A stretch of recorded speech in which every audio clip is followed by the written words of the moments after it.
Hello students, today we are say about the NMLS behavior of the group 60 और 70 elements. Okay, तो group 60 के elements देखते हैं. First group 60 में elements कौन सा है? ऑक्सीजन, सल्फ, सेलेनियम, टेलिनियम और पोलोनियम. ओके, तो उसमें से NMLS प्रॉपर्टी पहले देखेंगे. उसमें से ग्रुप 60 में कौन NMLS बिहेवियर शो करता है, मतलब अलग नेचर क्यों शो करता है, मतलब सबसे अलग क्यों है. ग्रुप 60 में सबसे अलग कौन सा ऐसा एलिमेंट है वो अलग ही नेचर सबसे अलग शो करता है. मतलब ग्रुप 60 में ऑक्सीजन ही एक एलिमेंट है, तो बाकी के कंपैरिजन में उसका प्रॉपर्टी ही अलग है. मतलब सबका सेम प्रॉपर्टी लेकिन ऑक्सीजन का थोड़ा सा चेंज प्रॉपर्टी है. मतलब थोड़ा सा NMLS हट के थोड़ा सा NMLS बिहेवियर शो करता है. मतलब इनमें से अलग है, इनके जैसा प्रॉपर्टी नहीं शो करता, थोड़ा सा अलग प्रॉपर्टी शो करता है. उसके लिए हम बोल रहे हैं ग्रुप 60 में ऑक्सीजन ने सिर्फ NMLS बिहेवियर शो करता है. ओके, तो एटम एक एक पॉइंट देखेंगे. एटोमिसिटी में देखेंगे तो ऑक्सीजन तो अपन को डायटोमिक स्टेट में मिलता है. ओके, और बाकी के सभी कौन सा स्टेट में मिलते हैं? पॉलीएटॉमिक. ओके, मतलब ये सिर्फ डायटोमिक स्टेट में और ये पॉली. मतलब इसके लिए हम बोल रहे हैं NMLS बिहेवियर. मतलब ऑक्सीजन भी पॉली में मिलना चाहिए था और बाकी के भी तो ऑलरेडी पॉली में है. मतलब ऑक्सीजन पॉली एटॉमिक मिलना चाहिए था लेकिन वो पॉली नहीं मिल रहा है, वो सिर्फ डायटोमिक स्टेट में ही मिल रहा है. ओके, मैग्नेटिक प्रॉपर्टी देखेंगे.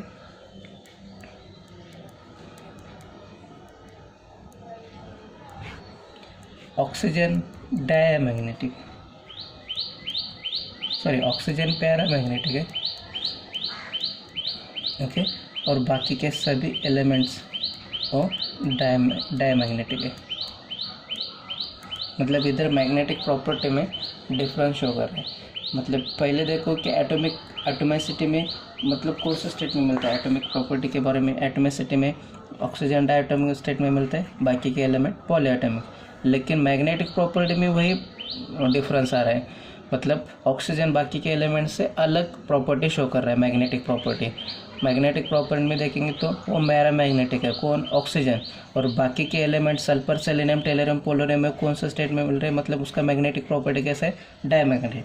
आपको तो मालूम है पैरामैग्नेटिक मतलब सिंगल इलेक्ट्रॉन, डायमैग्नेटिक मतलब डबल इलेक्ट्रॉन्स. ये अप्लाइड मैग्नेटिक फील्ड को अपोज नहीं करता, ये अप्लाइड मैग्नेटिक फील्ड को क्या करता है? अपोज करता है. ओके, इसलिए पैरामैग्नेटिक और ये डायमैग्नेटिक. ओके, ये पैरा और ये डाई. ओके, मतलब अपन को जो मिल रहा है पैरामैग्नेटिक, ये ऑक्सीजन मिल रहा है और बाकी के सभी एलिमेंट्स कौन से मिल रहे हैं? और बाकी के अदर एलिमेंट्स ये कौन से स्टेट में मिल रहे हैं? डायमैग्नेटिक स्टेट में मिल रहे हैं. ऑक्सीडेशन स्टेट देखेंगे. स्टेट ओके, ऑक्सीडेशन स्टेट देखेंगे तो ऑक्सीजन सिर्फ अपन को -2, -1 एंड +2 ऑक्सीडेशन स्टेट में मिल रहे हैं. और बाकी के सल्फर, सेलेनियम, टेलिनियम और पोलोनियम ये सभी एलिमेंट्स कौन से स्टेट में मिल रहे हैं? -2, +2, +4 एंड +6 इस ऑक्सीडेशन स्टेट में मिल रहे हैं. सिर्फ ऑक्सीजन ही -2, -1, +2 ऑक्सीडेशन स्टेट में मिल रहा है. मतलब हायर ऑक्सीडेशन स्टेट ऑक्सीजन नहीं शो करता. उसका रीज़न क्या है कि ज़्यादा नहीं शो करता? क्योंकि अब्सेंस ऑफ डी ऑर्बिटल. मतलब इनमें डी ऑर्बिटल प्रेजेंट रहता है लेकिन ऑक्सीजन में डी ऑर्बिटल प्रेजेंट नहीं रहता है. उसके कारण वो हाईएस्ट ऑक्सीडेशन स्टेट नहीं शो करता. ओके, मतलब इसमें वैकेंट डी ऑर्बिटल नहीं है. मतलब ऑर्बिटल इसमें वैकेंट डी ऑर्बिटल से अब्सेंस, ऐसे बोल सकते हैं कि vacant absence of vacant D orbital. और ये क्यों शो करते हैं? Presence of d orbital.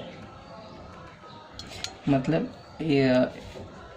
Excite करने के लिए इलेक्ट्रॉन नेक्स्ट ऑर्बिटल होना चाहिए.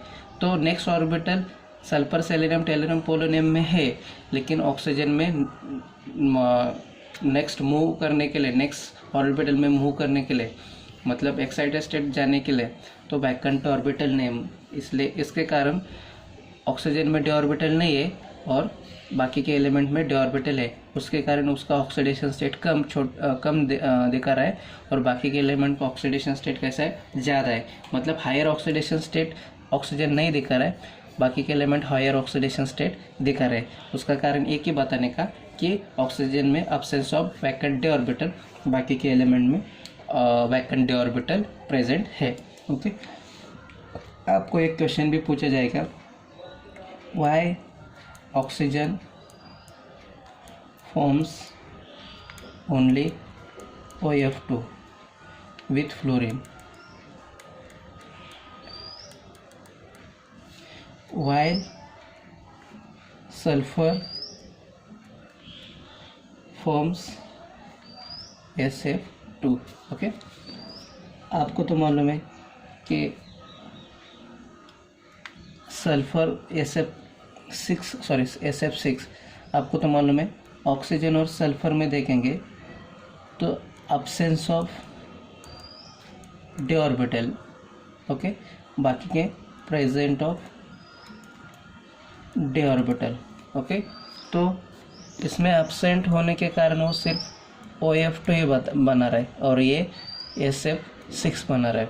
मतलब जब प्रेजेंट रहेगा ऑक्सीजन में, जो प्रेजेंट रहेगा डी ऑर्बिटल वो भी बना सकता था, लेकिन प्रेजेंट ही नहीं है, उसके कारण वो क्या नहीं बना था, OF6 नहीं बना था, OF6 नहीं बना था, वो सिर्फ OF2 बनाता है। और सल्फर क्या करता है, SF6 बना सकता है। ओके, सल्फर SF6 बना सकता है, SF2 बना सकता है, SF4 बना सकता है, SF8 बना सकता है। मतलब सल्फर SF6 तक बना सकते हैं, लेकिन ऑक्सीजन सिर्फ OF2 बना सकता है क्योंकि उसमें अब्सेंस ऑफ डी ऑर्बिटल, और बाकी के सल्फर में क्या है, presence of d orbital. Okay, तो नेक्स्ट पॉइंट देखते हैं कि नेचर ऑफ हाइड्रेट देखेंगे। Okay, nature of hydrate.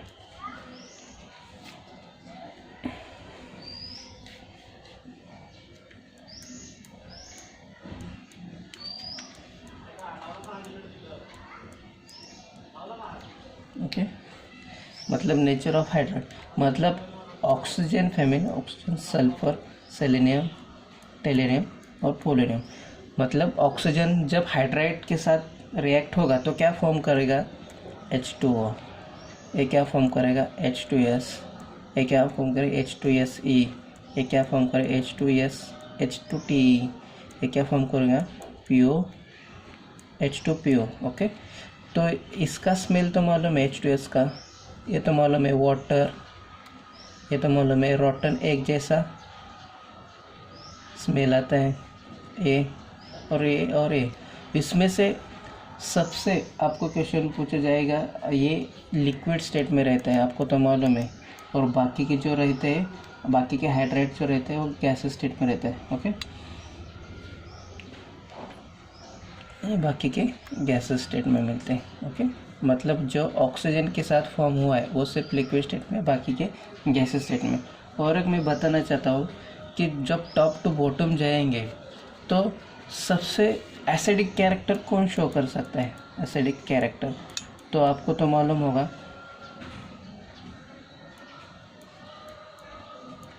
Acidic character टेलेरियम show करेंगे। पोलोनियम का तो छोड़ो, वो तो रेडियो एक्टिव है, आपको उसका स्टडी भी नहीं है, तो टेलेरियम शो करेगा। क्यों शो करेगा, तो उसका भी रीज़न है, आपको तो मालूम है ऑक्सीजन, सल्फर, सेलेनियम, टेलेरियम और पोलोनियम। टॉप टू बॉटम जाओगे हम, आप टॉप टू बॉटम जाएंगे तो एटॉमिक नंबर क्या होता जाएगा, इंक्रीज़ होता जाएगा, एटॉमिक साइज़ क्या होती जाएगी, इंक्रीज़ होती जाएगी। ओके, तो आपको तो मालूम है ऑक्सीजन और ऑक्सीजन ये दोनों का साइज़ कैसा है, मिडल का H2O में देखेंगे हम, H2O में देखने वाले देख रहे हैं, ये दोनों हाइड्रोजन है और बीच में कैसे है ऑक्सीजन है, उसका साइज़ तो मैच हो रहा है। ये तो सल्फर और हाइड्रोजन, इसका और इसका डिस्टेंस थोड़ा सा बढ़ रहा है, इसका तो डिस्टेंस स्मॉल है। ओके, उसके बाद सेलेनियम और इसका तो डिस्टेंस और बढ़ रहा है, मतलब ऐसे नीचे नीचे जाओगे तो इंटरमॉलिकुलर डिस्टेंस मतलब दो एटम्स के बीच का जो डिस्टेंस है वो बढ़ता जाएगा। मतलब डिस्टेंस क्या हो रहा है, मतलब डिस्टेंस मतलब बॉन्ड लेंथ क्या हो रहे है, टॉप टू बॉटम जाएंगे इंक्रीज होती जा रहे हैं। बॉन्ड लेंथ इंक्रीज होती जाते हैं, मतलब बॉन्ड कैसे हो रहा है, बॉन्ड वीक हो रहा है। बॉन्ड वीक मतलब इजीली क्या होगा, ब्रेक होगा। इजीली ब्रेक होगा मतलब OH प्लस इजीली देगा, इजीली डोनेट करेगा। ओके, मतलब आपको तो पूछा कि हाइड्राइड्स में सबसे एसिडिक कैरेक्टर, तो मतलब एसिडिक कैरेक्टर कैसे होता है, टॉप टू बॉटम जाएंगे तो एसिडिक कैरेक्टर इंक्रीज होता है। टॉप टू बॉटम जाएंगे तो एसिडिक कैरेक्टर इंक्रीजेस। मतलब सबसे एसिडिक कौन है, H2O, H2S, H2SC, T, H2T सबसे एसिडिक कौन है, तो टेलोरियम सबसे एसिडिक नेचर में रहता है। ओके, आपको दूसरा क्वेश्चन पूछा भी जा सकता है कि H2O मतलब hydrides of the group 16 elements, H2S, H2SC, H2T। Okay, इसमें से हाइड्रोजन बॉन्डिंग कौन शो करेगा, तो उसमें से हाइड्रोजन बॉन्डिंग H2O सिर्फ शो करेगा। H2O क्यों शो करेगा, तो आपको तो मालूम है कि थर्मली बहुत स्टेबल है, उसको हीट देने के बाद भी बहुत स्टेबल रहता है। क्योंकि आप टॉप टू बॉटम जाएंगे तो सबसे वीक ये बॉन्ड रहता है, मतलब हीट थोड़ा सा अमाउंट में हीट देंगे तो ये जल्दी ब्रेक होता है, उसको ज़्यादा हीट देंगे तो वो भी हाई टेम्परेचर को भी स्टेबल रहता है। मतलब जैसे थर्मली सबसे स्टेबल ग्रुप सिस्टम में कौन है, तो H2O थर्मली स्टेबल है। आपको तो मालूम है कि सबसे ज़्यादा हाइड्रोजन बॉन्डिंग कौन शो करेगा, तो H2O molecule hydrogen bonding show करेगा। हाइड्रोजन बॉन्डिंग कैसे शो करते हैं, HOH।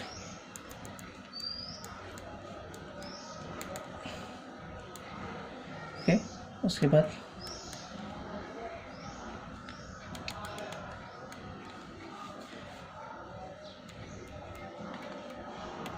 ये हाइड्रोजन बॉन्डिंग, और भी हम निकाल सकते हैं, इतना ही निकल के दे रहा है आपको। ओके, समझ आया पॉइंट। नेक्स्ट पॉइंट है कि उसमें ही एनोमैलस बिहेवियर का ही चल रहा है पॉइंट कि ऑक्सीजन की वैलेंसी देखेंगे तो ऑक्सीजन की वैलेंसी 2 है, बाकी की एलिमेंट मतलब रेयरर कम अमाउंट में 4 वैलेंसी 4 मिलते हैं कभी कभी, लेकिन ज़्यादा नहीं मिलती 4 वैलेंसी। मतलब बाकी के मेंबर है ग्रुप 60 के वैलेंसी के बारे में, ग्रुप 60 के मेंबर 4 वैलेंसी शो करते हैं, बाकी के एलिमेंट सिर्फ ऑक्सीजन ही सिर्फ ओनली 2 वैलेंसी शो करते हैं। अभी उसका एनोमैलस बिहेवियर ऐसा क्यों है ऑक्सीजन का, तो उसका anomalous behaviour of oxygen due to, पहला पॉइंट आपको तो मालूम है ग्रुप 60 में सबसे छोटा एलिमेंट कौन है, ऑक्सीजन, तो स्मॉल एटॉमिक साइज। दूसरा क्वेश्चन है कि सबसे मोर इलेक्ट्रोनेगेटिव कौन है, तो ऑक्सीजन है, तो हाई इलेक्ट्रोनेगेटिव। पीरियोडिक टेबल में सेकंड मोस्ट इलेक्ट्रोनेगेटिव एलिमेंट भी अपन का ऑक्सीजन है, high electronegativity. Okay, third point कौन है, बाकी ग्रुप 60 के एलिमेंट सब में वैकेंट डी ऑर्बिटल है, लेकिन ऑक्सीजन में वैकेंट डी ऑर्बिटल नहीं है, absence of vacant D orbital. Okay, उसके कारण एनोमैलस बिहेवियर शो कर रहा है, ये ग्रुप 60 का एनोमैलस बिहेवियर शो किया। फिर से बताता है थोड़ा सा ग्रुप 60 का एनोमैलस बिहेवियर के बारे में।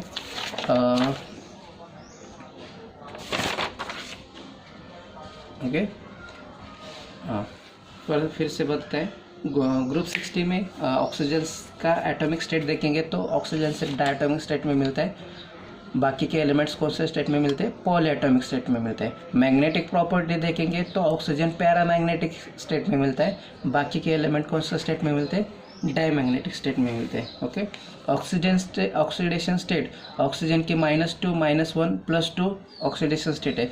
उस सिर्फ इतना ही कि ऑक्सीडेशन स्टेट नहीं स्टेट शो करता है, हायर ऑक्सीडेशन स्टेट क्यों नहीं शो करता, उसका रीज़न है ऑक्सीजन में क्या एब्सेंट है, डी ऑर्बिटल एब्सेंट है। बाकी के एलिमेंट हायर ऑक्सीडेशन स्टेट क्यों शो करते हैं, मतलब हायर ऑक्सीडेशन मतलब कौन सा हायर ऑक्सीडेशन, -2 से लेकर +6 तक ऑक्सीडेशन स्टेट शो कर रहे हैं। वो क्यों शो कर रहे हैं इतना हायर ऑक्सीडेशन स्टेट, क्योंकि इस एलिमेंट में क्या प्रेजेंट है, प्रेजेंस ऑफ डी ऑर्बिटल है। उसके बाद आपको क्वेश्चन पूछा जाएगा why oxygen form only OF2 with fluorine while sulphur forms SF6। Okay, मतलब ऑक्सीजन OF2 फॉर्म करता है, सल्फर SF6 क्यों फॉर्म करता है। तो ऑक्सीजन में देखेंगे तो अब्सेंस ऑफ डी ऑर्बिटल है, तो सल्फर में देखेंगे प्रेजेंट ऑफ डी ऑर्बिटल। ज़्यादा बॉन्ड बनाने के लिए वैकेंट ऑर्बिटल सल्फर में प्रेजेंट है, लेकिन ऑक्सीजन में प्रेजेंट नहीं है। उसके कारण सिर्फ OF2 बनाता है ऑक्सीजन और सल्फर SF6 बनाता है। नेचर ऑफ हाइड्रेट के बारे में देखेंगे तो जब हाइड्रोजन बॉन्ड मतलब H2 मॉलिक्यूल जब ग्रुप 60 के साथ रिएक्ट होता है तो क्या फॉर्म करता है, H2 मॉलिक्यूल जब मतलब डाइहाइड्रोजन जब ग्रुप 60 के साथ रिएक्ट होता है तो H2 फॉर्म करता है, सल्फर के साथ रिएक्ट होता है H2S, सेलेनियम के साथ H2Se, टेलरियम के साथ H2Te और पोलोनियम के साथ H2PO। ये तो रेडियो एक्टिव है, ये ज़्यादा टिक नहीं सकता, उसका हाफ लाइफ पीरियड कितना है, 30.8 डेज इतना हाफ लाइफ पीरियड है। तो आपको तो मालूम है वाटर ये लिक्विड स्टेट में मिलता है, वाटर मतलब H2 मतलब वाटर, वो कौन से स्टेट में मिलता है, लिक्विड। बाकी के सभी कौन से स्टेट में मिलते हैं, गैस स्टेट में। ये तो मालूम है रोटन एग्स, ओके, H2S का सड़े हुए अंडे जैसा स्मेल आता है उसका, ओके, H2S को। ये सभी कौन से स्टेट में मिलते हैं, गैस स्टेट में मिलते हैं। ओके, एसिडिक कैरेक्टर देखेंगे, टॉप टू बॉटम जाएंगे तो सबसे एसिडिक कौन सा रहता है, ये H2Te सबसे ज़्यादा एसिडिक है। वो सबसे ज़्यादा एसिडिक का कारण मैंने बताया कि टॉप टू बॉटम जाएंगे तो एटॉमिक नंबर बढ़ने का, एटॉमिक साइज इंक्रीज होगा, तो इंटरमॉलिकुलर अट्रैक्शन है, मतलब दो एटम के बीच का जो बॉन्ड है वो नीचे जाएंगे, टॉप टू बॉटम बढ़ता जाएगा, डिस्टेंस बढ़ता जाए, जितना ज़्यादा डिस्टेंस बढ़ेगा उतना ज़्यादा बॉन्ड वीक होगा। बॉन्ड वीक होगा तो ब्रेक करने के लिए कम एनर्जी लगेगी, तो इजीली ब्रेक होगा। उसके कारण वो हाइड्रेट्स ऑफ ऑक्सीजन फैमिली के सबसे ज़्यादा कौन सा H+ देगा, एसिडिक कैरेक्टर, मतलब टॉप टू बॉटम जाएंगे तो एसिडिक कैरेक्टर बढ़ता है, लेकिन सबसे ज़्यादा एसिडिक कौन रहेगा, तो सबसे ज़्यादा एसिडिक H2Te सबसे ज़्यादा एसिडिक रहेगा। तो टॉप टू बॉटम जाएंगे तो एसिडिक कैरेक्टर बढ़ता है। ओके, मतलब डिस्टेंस मतलब बॉन्ड लेंथ बढ़ेगा तो बॉन्ड कैसा रहेगा, वीक रहेगा, तो बॉन्ड इजीली क्या होगा, ब्रेक होगा। तो बॉन्ड इजीली ब्रेक होगा तो क्या डोनेट करेगा, easily H+ ions easily donate करेगा, उसके कारण वो मोर एसिडिक है। कौन सा, H2Te। ओके, उसके बाद हमने देखा कि H2O, H2S, H2Se, H2Te, उसमें वाटर थर्मली स्टेबल है, मतलब टेम्परेचर देने के बाद भी वो स्टेबल है, लेकिन अनस्टेबल सबसे कौन है, H2Te अनस्टेबल है, वो इजीली ब्रेक होता है। तो अपन को ये देखा है कि हाइड्रोजन बॉन्डिंग कैसे फॉर्म करते हैं, हाइड्रोजन बॉन्डिंग कैसे फॉर्म करते हैं। नेक्स्ट एनोमैलस प्रॉपर्टी देखेंगे ऑक्सीजन की, ऑक्सीजन फैमिली की। ऑक्सीजन सिर्फ 2 वैलेंसी शो करता है, रेयर एलिमेंट में 4 वैलेंस शो करता है, लेकिन बाकी के एलिमेंट्स मतलब सल्फर, सेलेनियम, टेलरियम, पोलोनियम, वो 4 वैलेंसी शो करते हैं। वैसा क्यों रहता है, मतलब ऐसा एनोमैलस बिहेवियर क्यों है, ये सब एक्सेप्शन क्यों है ऑक्सीजन के बारे में, एक्सेप्शन नहीं बोल सकते, उस अलग नेचर क्यों है ऑक्सीजन का, तो उसका रीज़न है कि ऑक्सीजन के साइज़ कैसे बहुत छोटे है, उसका हाई इलेक्ट्रोनेगेटिविटी है और उसमें अब्सेंस ऑफ डी ऑर्बिटल है, मतलब टॉप टू बॉटम जाएंगे तो साइज इंक्रीज होता है, तो सबसे छोटा साइज किसका रहता है, ऑक्सीजन का रहता है। टॉप टू बॉटम जाएंगे तो इलेक्ट्रोनेगेटिविटी डिक्रीज होती है, तो सबसे छोटी सबसे ज़्यादा इलेक्ट्रोनेगेटिविटी किसकी होगी, तो ऑक्सीजन की होगी। टॉप टू बॉटम जाएंगे तो ऑक्सीजन में तो डी ऑर्बिटल प्रेजेंट ही नहीं और बाकी के एलिमेंट में क्या है, डी ऑर्बिटल प्रेजेंट है। तो ये 3 फैक्टर है उसका ऑक्सीजन का कि वो एनोमैलस बिहेवियर शो करता है। आपको क्वेश्चन पूछा जाएगा कि ऑक्सीजन एनोमैलस बिहेवियर क्यों शो करता है, तो उसका रीज़न ये 3 ही पॉइंट देके सॉल्व होगा। ये 3 पॉइंट देंगे तो आपको ये उस क्वेश्चन का आंसर मिलेगा और आपको मार्क मिल जाएंगे। तो आपको समझ आया ये point? Okay, thank you. Next point देखेंगे anomalous properties of the group 70 elements. वो नेक्स्ट लेक्चर में देखेंगे। Okay, thank you.